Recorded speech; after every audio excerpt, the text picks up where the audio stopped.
The second part is agri-photonics and sustainability. The lecture will be presented by Professor Timur Labutin, an associated professor from Russia with extensive experience in analytical chemistry and plasma spectroscopy. He has been working at Lomonosov Moscow State University since 2008, where he supervised both undergraduate and PhD students. From 2021 to 22, he also served as a visiting professor at MSU BIT University in Szczecin. I'm sorry about this. Previously, Labutin worked as a junior researcher and system administrator for various companies. Labutin holds a PhD in analytical chemistry and a master's degree with honor in chemistry, both from Moscow State University. His expertise spans plasma, spectrum monitoring, laboratory simulations of material spectra, advanced laser ablation techniques, and plasma diagnosis. He also applied laser-induced breakdown spectroscopy across his works. He has published extensively in renowned scientific journals, convening topics such as plasma spectroscopy, trace element analysis, and normalization techniques for atomic spectrometry. Let's welcome Professor Timur.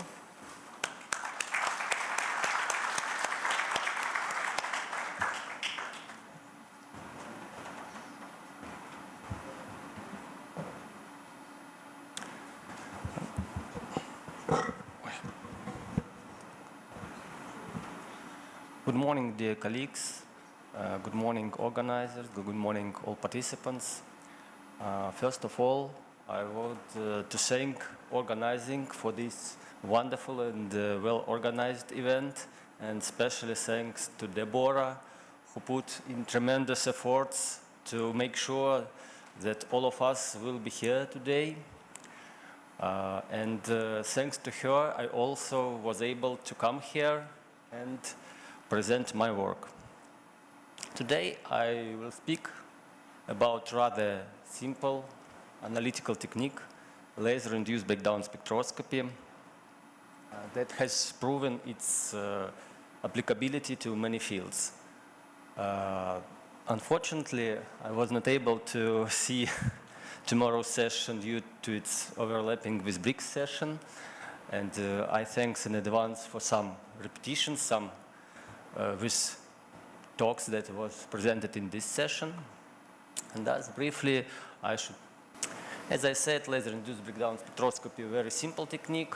The laser radiation is focused on the surface of the sample and produce laser-induced plasma, which emission serves as the source of information for quantitative and qualitative composition of the sample.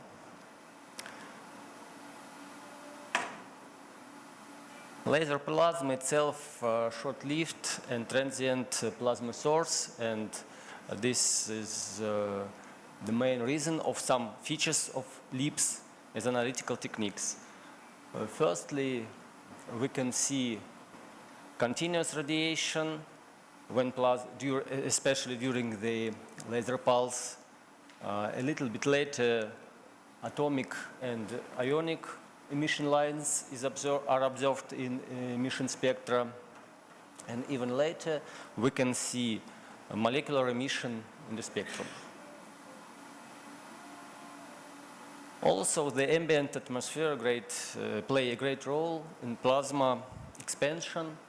At low pressure, plasma expands freely without any confinement from ambient atmosphere, and when pressure grows, plasma become more and more confined, and it's strongly confined at the atmospheric pressure. And the most optimal pressure in terms of plasma homogeneity and source of and the size of the source lies in 1 to 2 to 10 torr. And this is the main reason why the plasma, laser plasma and LEAPS are well suited for studying Martian atmosphere, because the pressure at the Mars lie in this region. Also, the type of laser play a great role on laser ablation. The most widespread nanosecond laser mostly provide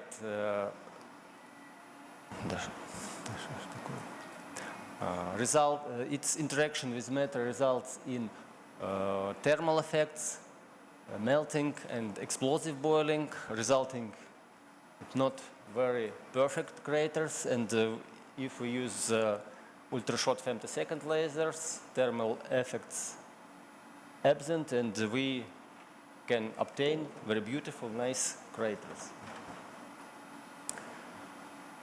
And thus, to summarize, I should say some advantages of LEAPS. It's extremely rapid analysis, up to 10 measurements in a second or even more. And this method requires minimal or no sample preparation due to optical excitation and optical registration of the signal. It's inherently contactless and remote technique. Also, as we used laser to produce plasma, this is a local analysis, but at the same time, it is the problem when we go to bulk analysis. It is rather difficult to provide representative sampling with very small crater. Also, this technique is low destructive. The ablated mass can be extremely low, down to 1 nanograms, and in this way, even unique samples can be analyzed without visible destruction, like archaeological artifacts, coins, and the same. With the advantages, some problems also comes at the other side of the advantages. The LEAPS is one of the emission analytical techniques. So in case of complex objects, we have a huge number of spectral interferences, especially if we operate with iron-containing samples or titanium-containing samples.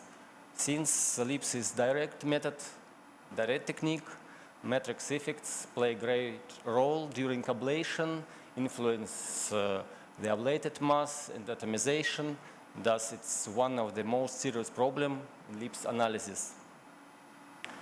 Also, I said that a very small amount of matter is ablated. Thus, this results in insufficient sensitivity, especially in trace analysis, because of a low quantity of ablated and vaporized sample. Also, due to transient plasma and pulse-to-pulse variation, LEAPS characterized with relatively low precision. RSD commonly lies from 3 to 25%. That's sufficiently low than in other most spread analytical techniques.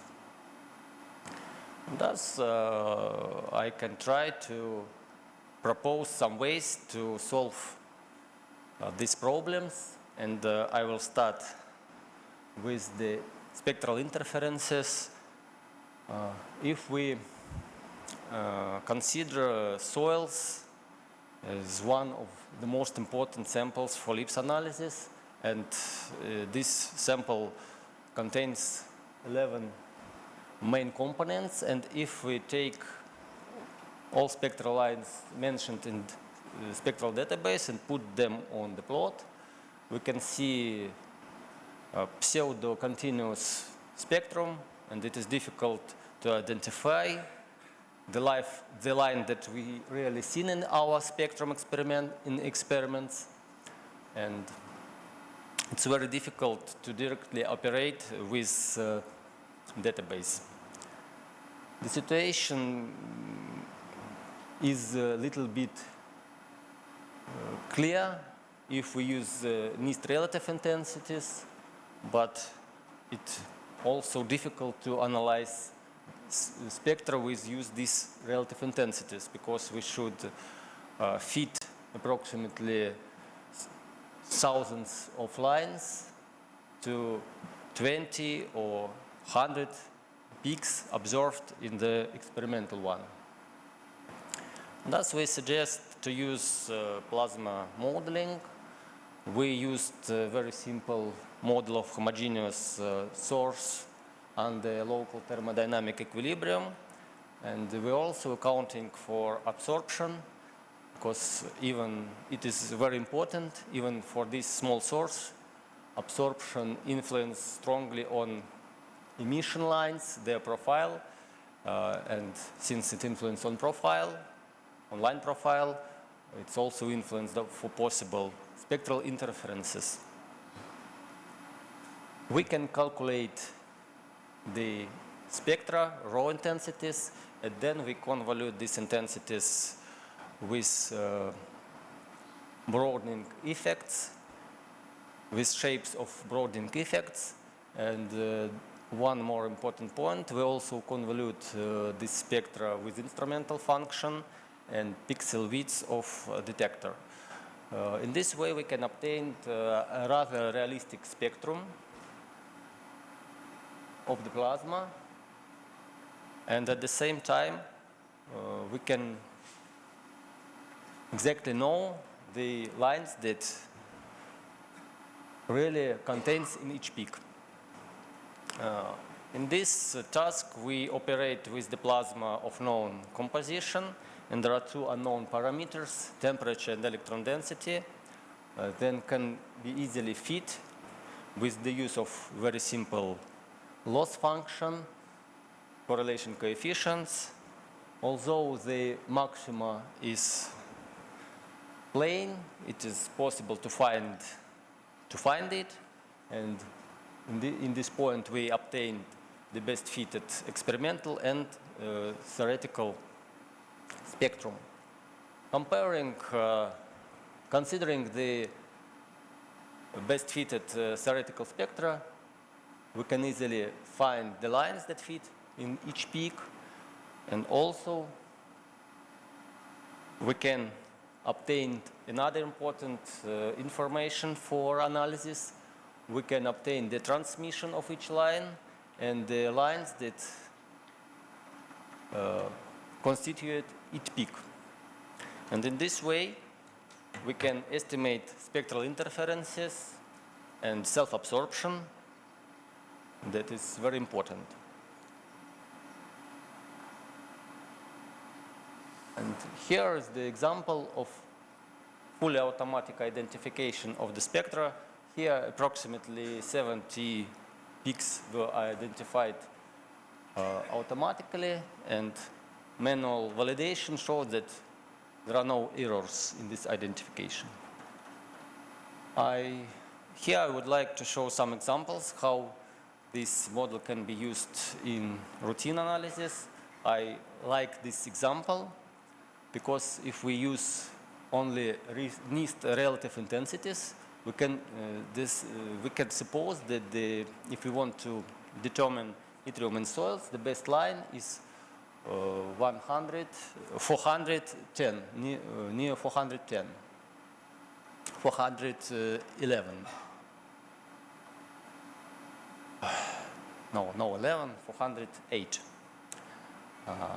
We can plot the calibration curve, and if we assign the peaks that constitute this peak, we can see that this line fully contains of manganese emission, and since manganese can correlate with yttrium in samples, we can obtain false calibration curve that results in wrong, rough mistakes in real analysis.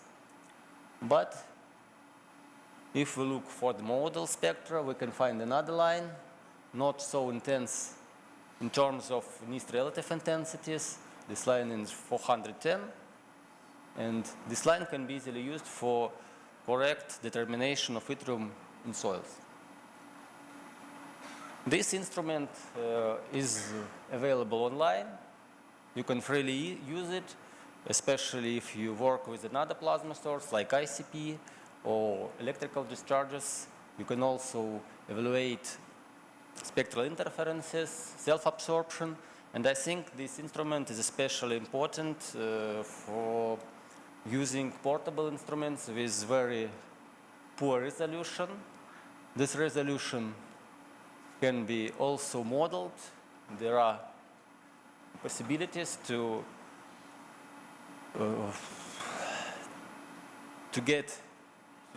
put the necessary information about gratings and focal lengths of spectrometer and to provide the realistic spectrum for portable instruments to evaluate possible problems coming from poor resolution. Now I go to another problem, matrix effects, and the most common way to operate to improve the results when they strongly influenced by matrix effect is signal normalization.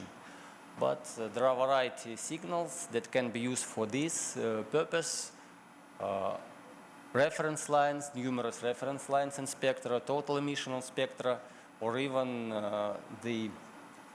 some reference signal like acoustic signal that was even built in Perseverance rover. But this is the question, what particular signal is suited for your application. Here we also use a correlation approach. We vary the energy of ablation laser as the main source of influence on plasma formation, and then we correlate analytical lines with each point in the set of spectra, and we can find some signals that can be useful for normalization. Here we see molybdenum lines because we correlate molybdenum emission with spectrum, and fortunately we have two iron lines that also correlate with molybdenum signal, and when we use one of them we can go from this calibration curve to this one, and you can see that all points are in the confidence interval, and we can strongly enhance the precision of our determination. This is a very useful approach, I think. Another way to study matrix effects is to try to find the reason for this effect, and I can show an example of such kind. When we study strontium content in natural waters, we can find very strange calibration curve, and when we go deeper to this effect, we found that the signal of strontium ionic lines decrease with the growth of salinity. This is a kind of well-known ionization interference in spectrochemical analysis, and in this way we added easy ionizable element to fresh water, and this allows us to produce good model which is suitable for determination together fresh water, marine water, and mineral waters, and obtain good coincidence of strontium content with the ones measured with ICP-OS.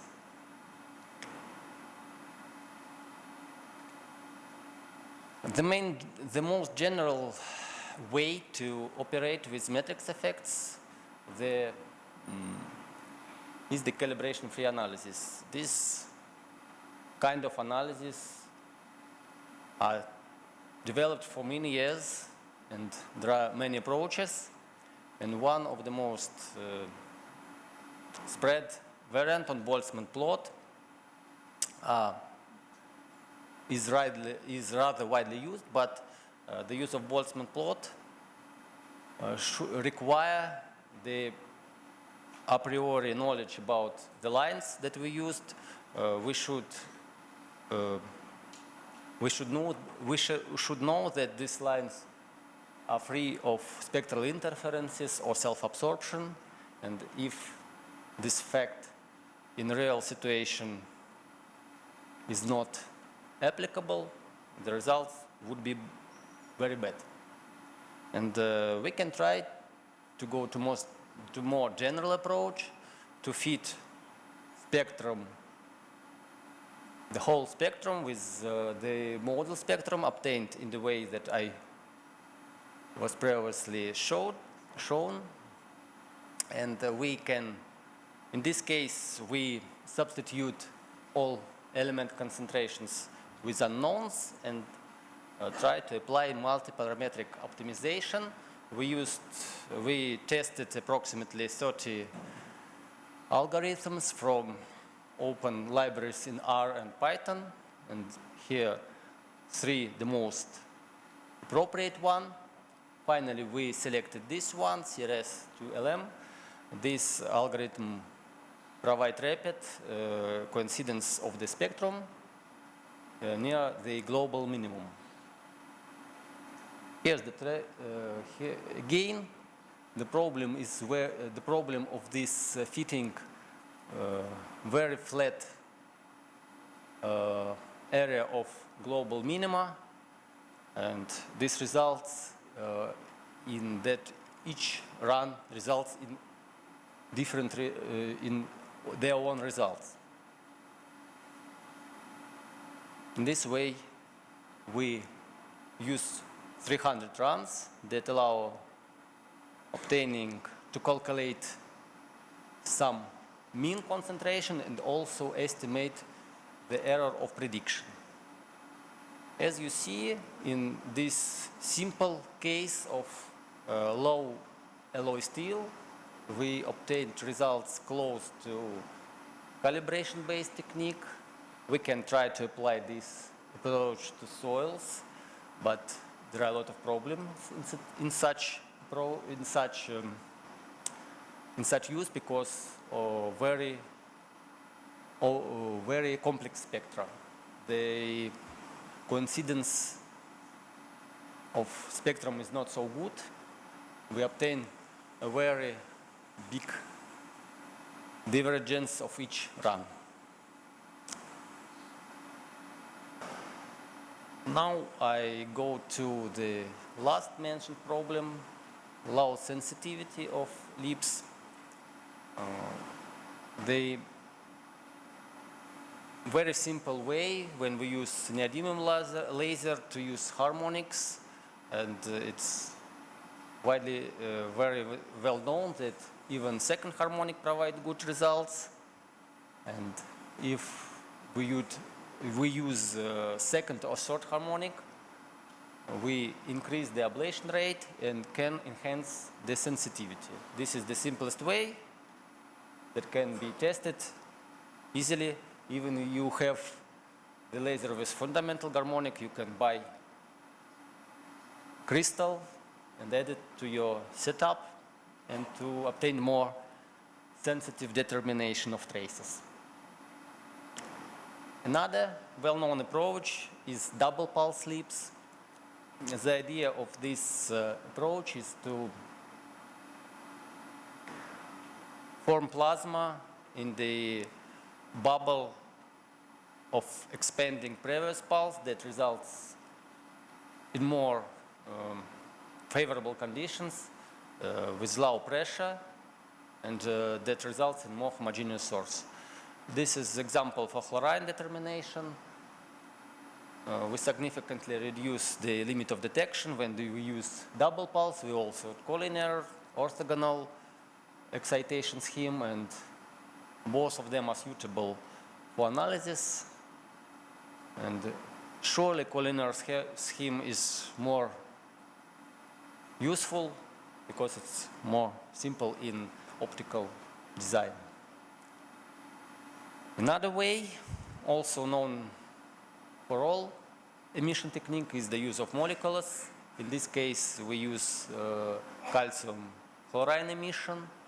We built special training set from sodium chloride, doped with sodium chloride and copper chloride to avoid interferences from resonance sodium line. And we use the simple PCA model to handle this very wide multi-parametric signal. And also we tested low pulse energy that fit to portable instruments. And again, we obtained very good limit of detection, even in the case of low energy. This limit of detection is suitable for many applications, as I think. Thus, molecules can be extremely useful for halide studies in different samples. This is a brief overview of the best results that we achieved with mentioned approaches. Some of them may be enhanced in other works, but these results are enough for routine analysis, as I said. And moreover, LIPS came to the stage when it can be used even for theorem attestation. We have participated in production of a theorem of pi needles, and our results and those from another laboratory working with LIPS also came to final certificate for this theorem. Now, when I finished with possible enhancement of LIPS technique itself, I go to applications.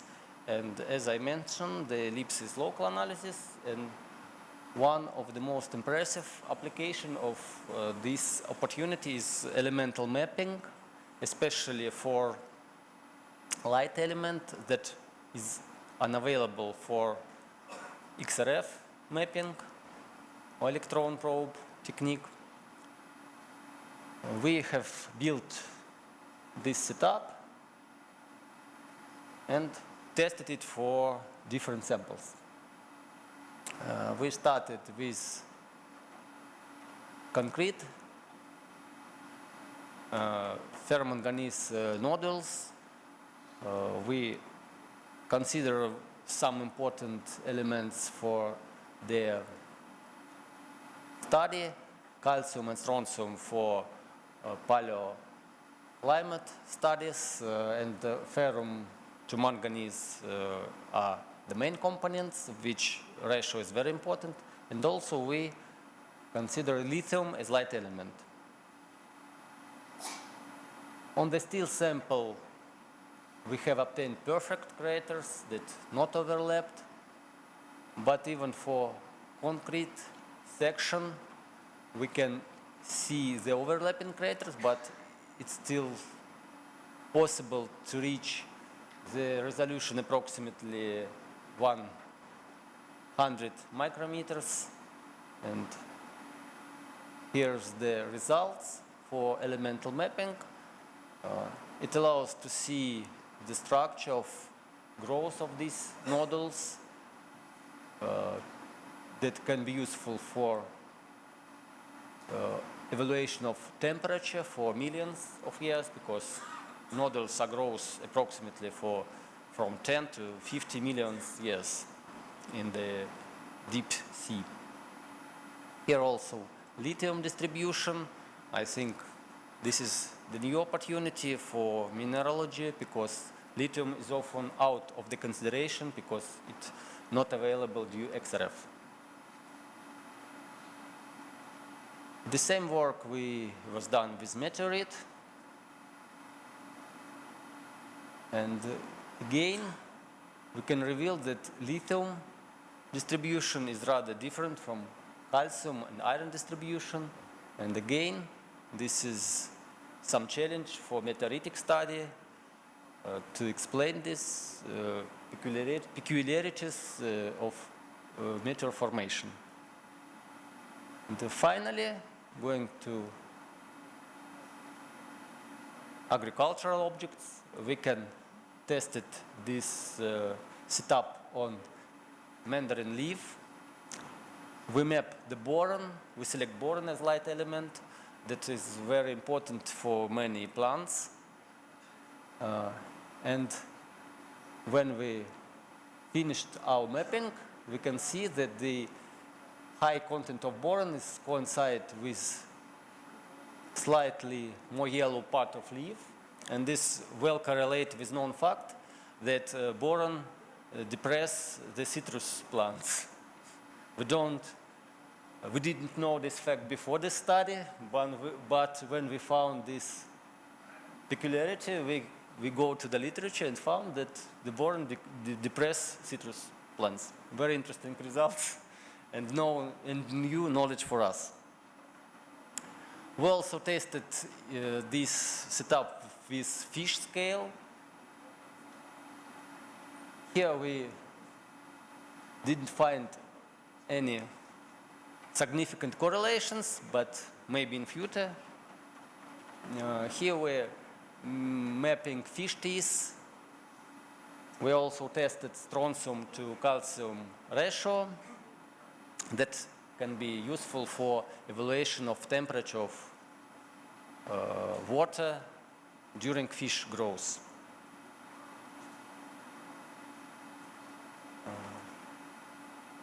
So, as I tell about some expanding of LIPS opportunities as research instruments, I should go to the main opportunity for LIPS, its combination with Raman. Because these techniques can be easily combined. Raman use the emission during the laser pulse. LIPS use the emission with some delays to laser pulse, and their combination can be useful for finding correlations. Here we study zooplankton, and this study was inspired by the fact of accumulation of lithium by coryphods.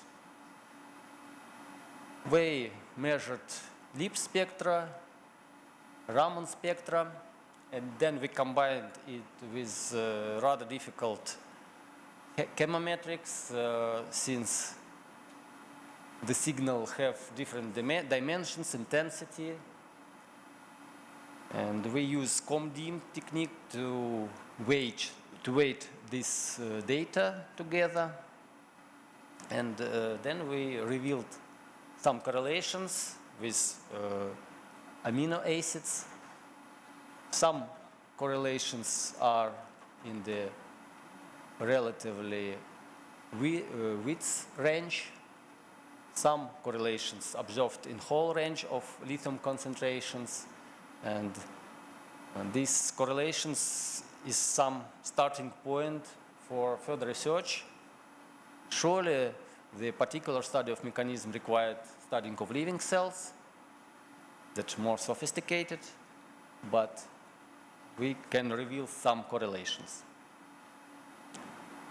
Another application of this combination is sorting of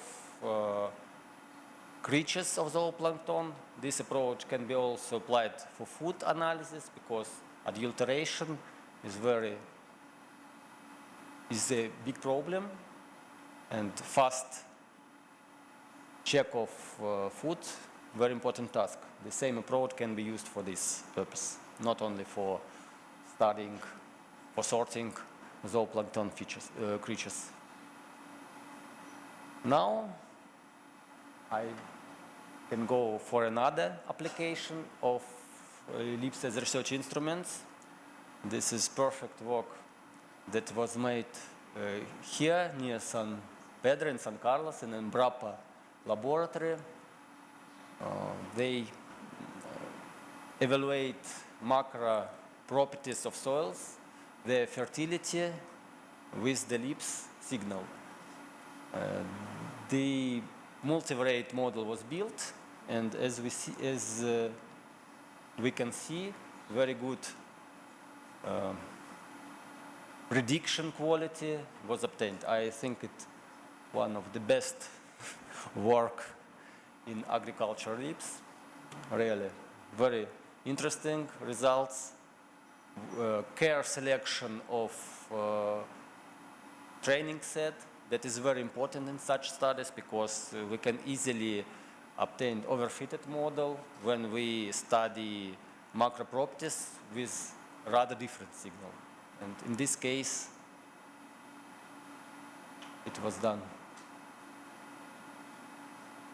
This is the result, particular results from this paper. In most cases, very good prediction if we consider number of points. The correlation coefficient is not so high, but the number of points is big. In this way, it's very good results. After considering this, the question is, could be helpful, can we combine Mars studies and agriculture? I think maybe in future, the citizens of Mars station would be use LIPS for this. But now I can go to LIPS application in these studies. This is very famous pictures of curiosity, and that was shown also in previous presentation, but I still think that the picture of first LIPS measurement of Mars is very important, and I should show it again because I suppose that the real massive application of LIPS in world began after the success of Curiosity mission and their wonderful results. This is the spectrum of this well-known site and stone coronation. Now more than 1 million spectra was acquired on Mars. Also the very interesting results. As I know, the MCL team didn't wait for some fluorine detection, but again with the molecular emission, fluorine containing minerals was found on Mars. This is the results from second generation from Perseverance rover. It was extremely much more sophisticated, but unfortunately to LIPS community, this instrument more focuses on Raman studies and combination of LIPS and Raman studies, as I think. But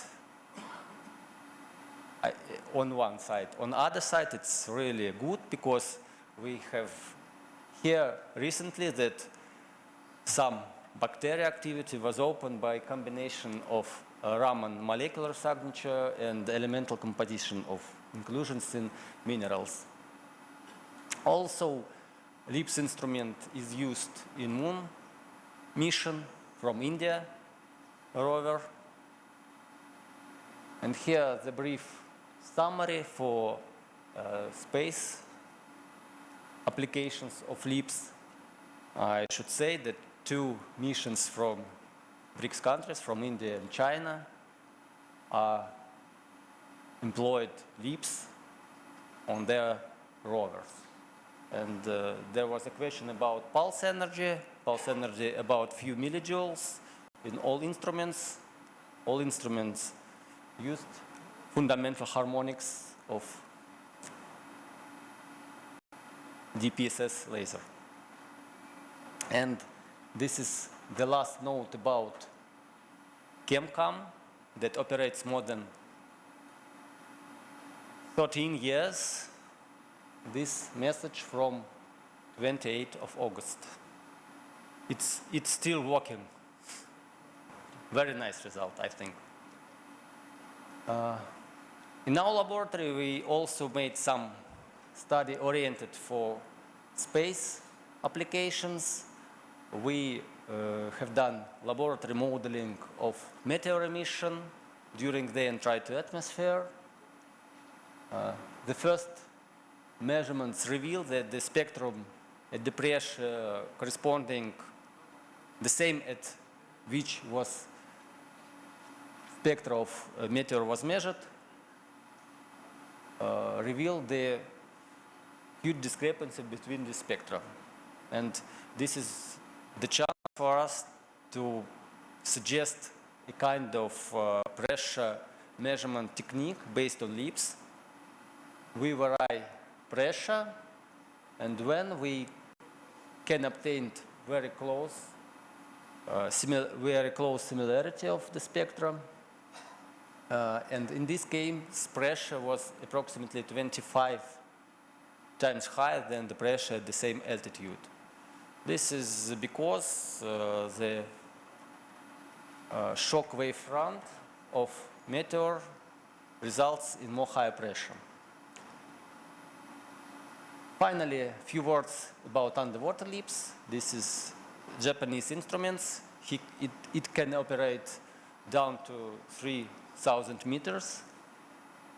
It provides direct measurements of the bottom. This is particular results.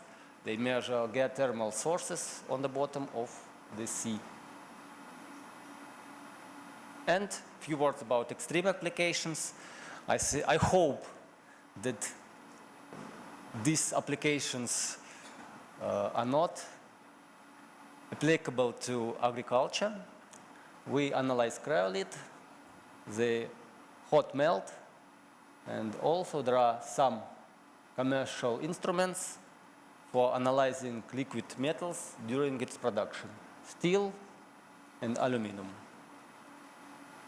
Now I can go to some conclusions, some perspectives for LEAPS development, and I can also, remembering the discussions of BRICS collaboration, I think these points can be used for joint work of BRICS countries too.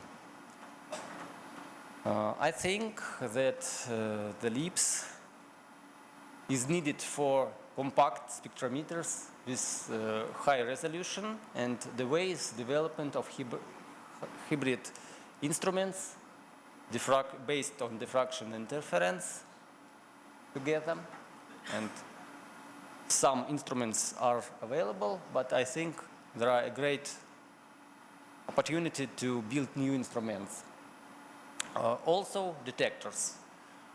Some years ago appeared silicon multiplier arrays and avalanche photodiode arrays. These detectors are extremely sensitive, but up to now it's some unique detectors that are available only in space mission on some kind of this. And if these detectors came to science, not only for LEAPS, it would be useful for any spectroscopic techniques, I think. Another way to enhance the LEAPS instrumentation, Raman instrumentation, the use of such arrays in common practice. Another problem, DPSS lasers, although these lasers used in all space missions, but there are problems of operating this laser in laboratory, of operation of commercially available instruments based on DPSS laser. Often diode arrays are out of operation, and this is the problem. I hope new generation of DPSS laser would be more stable, and this is also the way to miniaturization of LEAPS instruments. We still should try to improve models of plasma to reach calibration-free analysis without a priori knowledge of samples. even for complex samples like soils, for example. And finally, I'm waiting for appearance of hybrid LIBS and Raman systems on the market. I think would be very useful instruments, not only for research application, but also for applications in food industry and in agriculture too. Thank you for your attention and acknowledgements for my colleagues.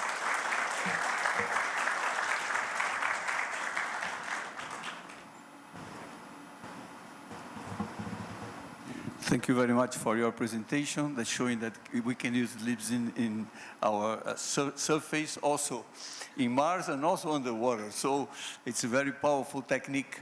The paper is open to questions. Deborah?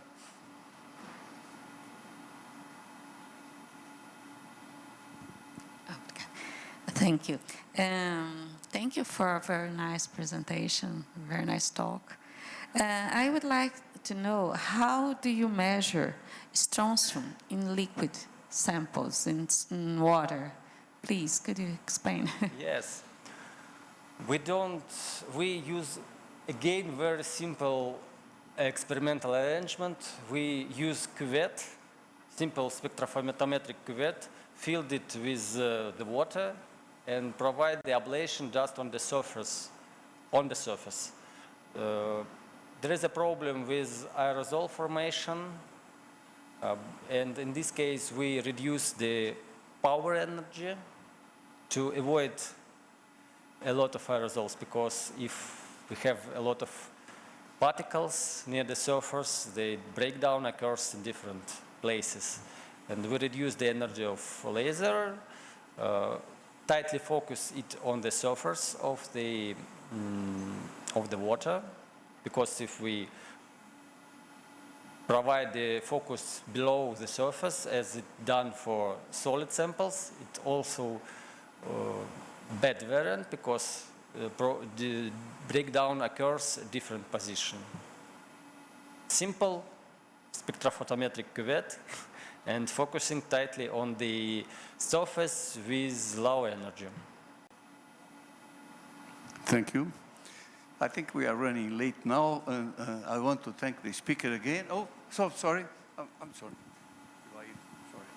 I was very interested to see the results that you show from LIBS with different insects and accumulation of elements. Did you try with mussels or lobster, things that people eat? Because it could be a very important application for LIBS. I should say that we are not leaders in elemental mapping with LIBS. Vincent Motoroz is the leader of this direction. They tried a lot of kind of samples, and it is interesting to us to test new samples, but we should formulate particular task that is important for food industry, and then we can try to solve this problem, to map this sample. I think it is possible, it's not problem, because I know the works where meat was analyzed, was mapped, mussels, because it was important for some studies to know the composition of each point.